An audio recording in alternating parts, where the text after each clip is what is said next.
In the previous video we've shown how you can use either text dictionary tags or language dictionary tags to localize your application, but for certain languages such as Hebrew or Arabic, the text direction is right to left. So when you set your active language to say Hebrew, you might want to make a global change to your app so that your text direction is all right to left. So in this example you can see here we've again got name and city as two controls, and we're using text dictionary entries for both name and city.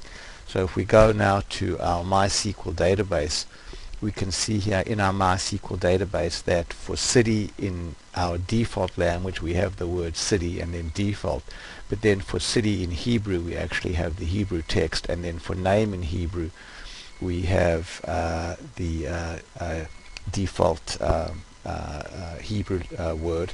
And let's go here and add in, say, name in the default language, and then we'll go here and say name default. So now we've just basically made another entry to our text dictionary database.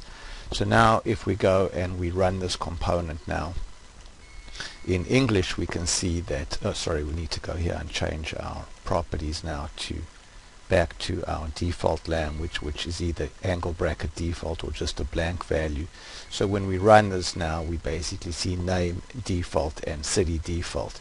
But now let's go here and change our active language to Hebrew, and then switch over to, say, live preview now.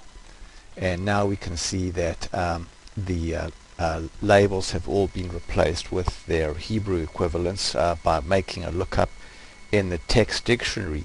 And furthermore, we've executed some JavaScript to set the text direction to right to left. So let's go take a look now at the client side events here. We can see that in the UX there's an event called onRender complete, and in the grid there's a component, an event called onRender grid complete, or it might be onGrid render complete.